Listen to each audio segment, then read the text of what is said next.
What's up everyone, my name is Kelsey. Welcome back to my channel. It is September, so that means it's time for my August wrap up. Let's see my summary. August was a great reading month. I read 13 books, so I have 13 books to talk about. It's gonna be a long one. 3,627 pages, which, interesting. I read fewer books in August, but more pages by 200. Listened to 16 hours of audiobooks. My average rating was 4.15, which is excellent. And 4 fantasy, 3 contemporary, 1 historical, 2 mystery, 1 romance, and 2 sci-fi. 2 audiobooks, 4 ebooks, and 7 physical books, 9 adult, 4 YA. I really needed a break from YA because my summer class was a young adult literature course, so like that was a lot of YA and I needed a break from it. But now I have another young adult literature class, so in the next couple of months there will probably be even more YA. All right, my cat is on my lap. I don't know if you'll be able to hear her purring through my mic. Maybe. I hope you enjoy that little ASMR for you. So the first book I read in August was Clap When You Land by Elizabeth Acevedo. I listened to this audiobook from the library. It is contemporary novel in verse, so poetry, and it was excellent. This is the second Elizabeth Acevedo book I've read.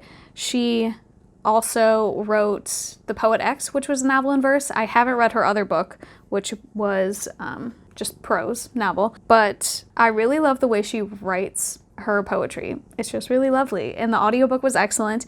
This book has 2 perspectives, so one of the perspectives is read by Elizabeth Acevedo and another is a different narrator whose name I don't know. It was a pretty quick audiobook, only 6 hours, so I just definitely recommend that format if you are interested in audiobooks at all. It is about 2 girls, one in I think she's in New York. Yeah, New York City. The other in the Dominican Republic, and they have the same father, but it is unknown to them. Like every summer, the father goes to the Dominican Republic, and during the rest of the year, he's in New York City, and it's a secret to both of them. So when the father dies on a plane on the way to the Dominican Republic, everything kind of comes out. These 2 girls discover that they have a sister, and they're sort of coping with the fact that their father has been lying to them for years, and also dealing with their grief and where their futures are going to go from here. Yeah, it was an excellent book. I gave it 4.5 stars. My only issue was, I think my issue was that the end felt a little rushed, but also that I wish the sisters had gotten more time together. Basil, please. So that was it. 4.5 stars. Definitely recommend it. Next is If We Were Villains. Oh, of course I have these in the wrong order. If We Were Villains by Amal. This is an adult mystery thriller in the genre typically called dark academia. So basically college and murder is the theme. So this follows a group of students at a really pretentious, very focused, almost cult-like university, and they are all theater students, and this school only does Shakespeare. I need you to sit. Your tail is getting all over my mic. It's gonna be fuzzy. It follows this group of students, but only from one perspective in 2 timelines. So our first perspective is during the school year after a student dies and like an investigation is taking place, and the other perspective is 10 years later, and this same guy, Oliver, is getting out of prison for the murder of this guy. So he's slowly telling the story of what happened while he was at school. It is so fucking good. I will say though that if you don't have at least like a base knowledge of Shakespeare, you're probably not gonna get a lot of it. I'm not like a diehard Shakespeare fan, but I know enough from like high school and like the one college course that did Shakespeare that it made enough sense. Like there's a lot of parallels between Shakespeare plays and the events of the book and like the themes that they're dealing with. But even if you don't know Shakespeare, just like the story itself is worth your time. Very dramatic. All of these kids are just like, I mean, they're such douchebags. They're so pretentious. They go to a school that only does Shakespeare. Like you would hate all of these people if you met them in real life, but it's so interesting to read about them. And yeah, I loved it. 5 stars. Also, this book is gay, and nobody told me that before I read it, so now you know. Wait, where should I put this? I guess here. Next was A Dream So Dark by L.L. McKinney. This is book 2 in the Nightmareverse trilogy. The first book is A Blade So Black. This is an Alice in Wonderland retelling where like Alice meets Buffy the Vampire Slayer. I really love the first book, and the second book did not disappoint. I think I also gave it, 5 stars. It picks up where the first book left off, but what this book built upon that I felt like the first book was missing was Alice dealing with her father's death. That's not a spoiler. That happens at the very beginning of the first book. And that was more prominent throughout this book. She's dealing with her grief a little more. It seems almost like Alice put off dealing with her grief, dealing with her loss in the first book. Like she clung to Wonderland and this new job that she had in order to avoid dealing with her feelings. And in this book, she is kind of forced to confront it, and I really enjoyed that aspect. 5 stars, did I already say that? We're actually like making really great time with this video. I'm very impressed with myself. Okay, next was Skyward, Volume 1, My Low G Life by Joe Henderson. This is a graphic novel I read from my library. It is, I don't remember any of the characters' names. That's the downside of graphic novels, is I spend so little time with the characters that I tend to forget their names. But I did really enjoy this.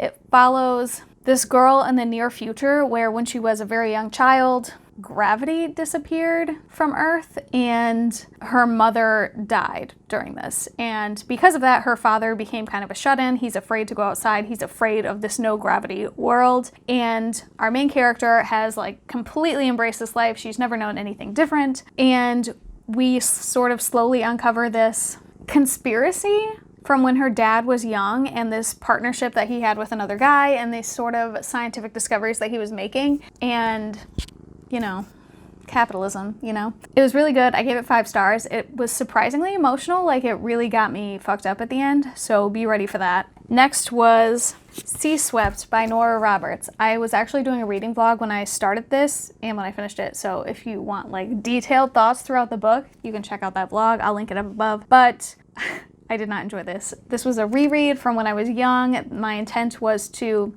see if it lived up. It does not. It's a contemporary fantasy set in the late 90s where these 3 adopted brothers, their dad dies, and because of this, they're all brought home, and they find out that he had adopted another kid who's very young. His name is Seth, and they have to like come together to raise him and keep custody of him. Basically, the only thing I liked about this book was the kid, Seth. I love him. I want him to be happy. Other than that, didn't really enjoy. The main character is just like, he's such a douchebag. And then the main character woman was okay, but she was very, what's the word? She's very, I don't know, she felt really stereotyped and like very tropey, very like tough, but soft. Tough on the outside, soft on the inside, independent woman kind of archetype, but I don't know, she wasn't very fleshed out. And then at the end, she was like throwing shit at the main guy, even though she works in child protective services, and clearly you should not throw things at people. That's domestic violence, regardless of your gender. It was just, I'm not a fan. But I will be reading on, of course, because why wouldn't I torture myself for the content? Next is, I gave it 2 stars, only for Seth. This is How You Lose the Time War by Amal, El-Mohtar, and Max Gladstone. This is a very small, very short science fiction novel pitched to me as Romeo and Juliet, but time travel, okay? And it's about these 2 different women on, are they even women? Like, people say this is sapphic, but it's not really. I don't know. Their genders are kind of indeterminate and they don't always take the form of a woman. So I don't know, hard to say. Anyways, and frankly, I could have just missed it because this book was so fucking confusing. I did not enjoy this. I gave it 2 stars. I think the writing was like super pretentious. Either super pretentious or like way beyond the realm of my understanding, because I did not enjoy the writing at all. Not for me. When we got like a third of the way into the book, there was a paragraph with like 4 different metaphors within like a 5-sentence block, and I was like, I'm not going to enjoy this. I already know. But I finished it and it was not worth it. If you like super flowery writing and books with like no plot whatsoever, maybe you'll enjoy this. Next was I Hope You're Listening by Tom Ryan. This was an advanced copy that I read, and it is a young adult mystery thriller following our main girl, whose name I can't remember. Let's see. Delia. So when Delia was a child, her and her friend went to play in this treehouse in the woods, and her friend was kidnapped while she was there. Obviously, this event has kind of traumatized her, and she kind of lives with that memory all the time. So because of that, she started a true crime podcast where she tells the story of missing people, and all of her followers help investigate and track these people down. Sometimes they're successful, sometimes they're not, sometimes these people are just like running a scam and it turns out they were tricked. So during this story, another girl in this town goes missing, and Delia, who runs this blog or this podcast anonymously, isn't sure she wants to take it on because she doesn't want to be discovered. She doesn't want anyone to know who she is or to like be in the spotlight again. But as she slowly sees more and more parallels happening between what's going on now and what happened to her friend in the past, she feels like she has no choice. So basically we follow that plot line. It was good. I gave it 3.5 stars. Like, the mystery was interesting. The pacing in the first half was a little slow. In the second half it really picked up and it was more action-packed. But there's also a romance happening in this book with the new girl across the street. So it's a sapphic romance. They're both lesbians, as far as I can tell. And I enjoyed the romance aspect, but also I felt like it needed more. Like, it went from these girls have like a romantic connection to these girls would die for each other really fast. And I felt like they needed more scenes where they were just like being open and vulnerable with each other before we could get to that point. But overall, enjoyed it. 3.5 stars. Next is Teeth and Claws by Zaya Feli. And these are 2 books in the same series. It's a duology called the Icefjord Saga. I'm probably going to say all of these words wrong because they're all foreign and there are a lot of J's. So these books, both of them, follow 3 main characters. The first is Issa, whose parents were killed by this like mystical beast when he was a child, and now as a teen, our story starts where he is patrolling his village boundaries to make sure all of the wards are still intact. And while he's doing this, he comes across a stranger, a boy with an injured foot. And in order to help him, he breaks the ward, lets him in, and reseals it. But unknowingly, when he breaks the ward, he lets this beast in again. And then, 6 years later, that boy from the woods reappears and sets our whole story into motion. At the same time, we're following Khorram, who is from a different region, who wants to start a war with this other region and basically comes to Issa and his village with false pretenses. So this is a very, it's a political story. There's a lot happening between these like warring villages, and it's also a very personal story. Like, it's very much character growth and character interactions that are the best parts. There's a romance between Issa and this other boy. Why can't I remember his name? Of course not. Rocky is what they call him. So Issa and Rocky, there's a romance between those two.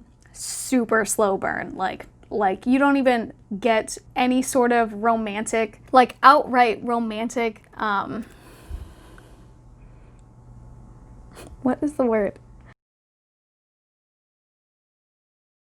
Anyways, nothing specifically romantic happens until the end of book 2, but like the relationship is building throughout these 2 books. And Khorram is asexual and aromantic, and it's made very clear. I think in book 2 it's on page. Not the words, but the sentiment for sure. And, you know, I love that rep. It was just like a really good time. I gave book 1 4 stars and book 2 5 stars. Got super attached to the characters.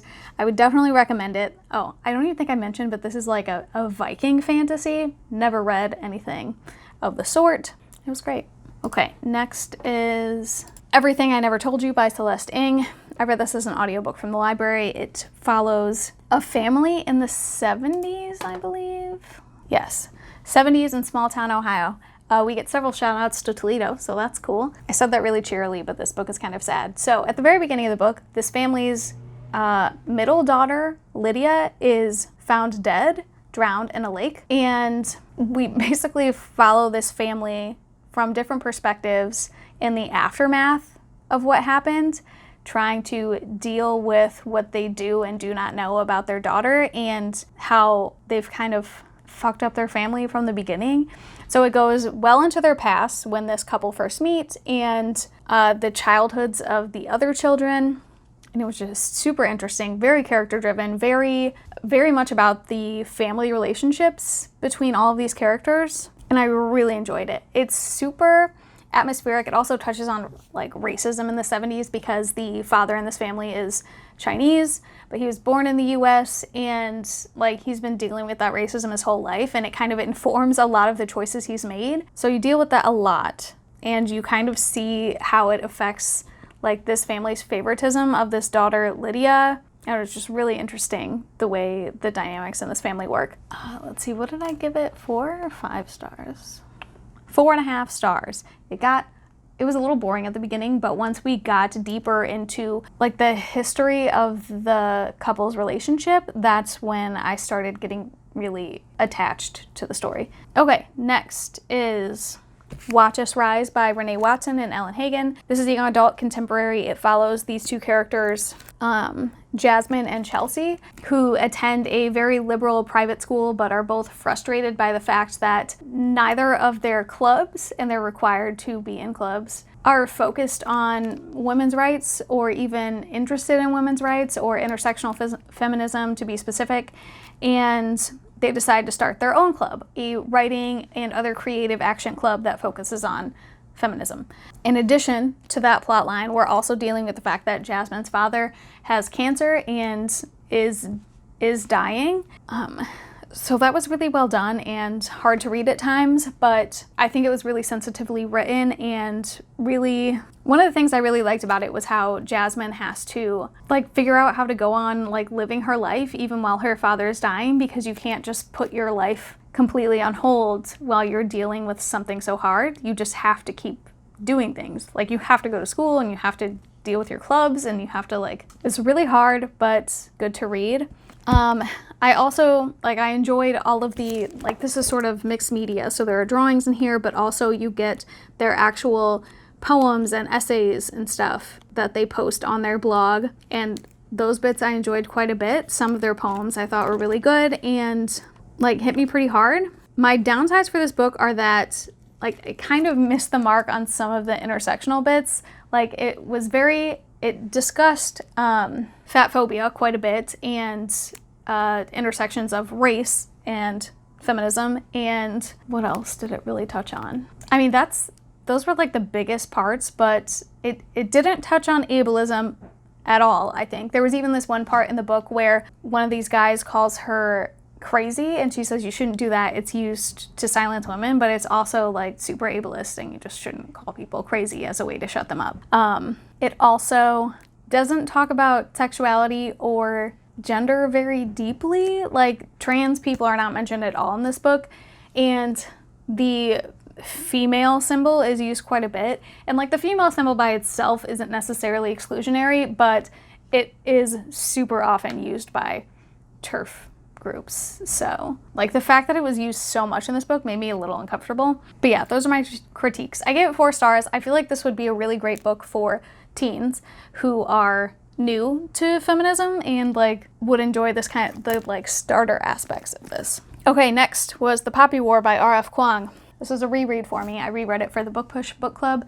I had already read it last year, and I wanted to read the second book, and the third book releases soon, so a reread was in order. This is, I'm sure you've heard, it's so popular, but it is a high fantasy following our main character, Ren, who is a poor villager from the south who was an orphan after the Second Poppy War, and she's being forced into an arranged marriage. So in order to escape what seems inevitable, she studies obsessively for this military school test that's usually only elite children take, and by some chance she is the highest scoring. It's not even chance, she worked her ass off and self-harmed to get through this exam, and ended up at the highest, most elite military school, Sign Guard. Cleaning supplies in the background of my video. Anyways, the first third of the book is basically Ren at school, dealing with school politics and bullies and people being pieces of shit.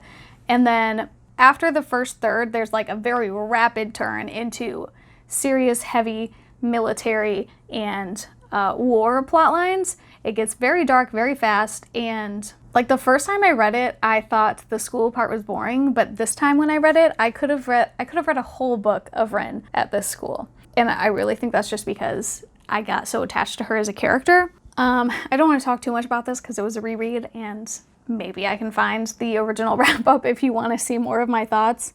Mostly I can't stop thinking about the Dragon Republic, which is book 2, but that's not going to be in this wrap up. It'll be in my September wrap up. But holy shit, it's so good. I requested The Burning God on NetGalley, and like I doubt it's gonna happen, but I'm still hopeful. We can dream. Okay. Oh wait, I forgot to hold up the Poppy War. God damn it. This is the Poppy War. Next and last for the month is Darius the Great Deserves Better by Adib Khorram. This is the sequel to Darius the Great Is Not Okay, so I can't say much about it, but it picks up a little bit of time after Darius and his family return home after visiting their grandparents, and this is like everything I wanted out of this sequel. I love Darius as a character so much. He's so thoughtful about himself and what he's going through and his relationships with all of his family members. In this book, we get to meet his dad's parents, one of whom is a trans woman, but there's a lot of distance in that side of the family, and he struggles with that a lot throughout the book. He's also like starting a romantic relationship, but he's having problems with it because he's not sure he's ready for anything physical, and he feels really pressured about it, and he's dealing with friendships and like bullies at school, and it was just so good. Seriously, everything I wanted from this book. So I only gave it 4.5 stars because of, I can't really say because it's kind of spoilers, but there's an aspect of this book where Darius is not sure he wants to do anything sexual with his boyfriend, and I feel like the way that concluded was not satisfactory for me. So that's why I got 4.5 stars, but I still like highly recommend this duology. All right. Those are all the books I read in August. I can't believe I got through that in less than 30 minutes. If you've read any of these books, let me know in the comments. I'd love to talk about them, or let me know what you read this month and loved. If you like this video, hit like. If you want to see more, subscribe. I post book-related videos every Wednesday. If you want to keep talking, you can find me on Twitter or Instagram at Kelsey Reads, or Goodreads at Kelsey Lynn Reads. Otherwise, I'll see you next week.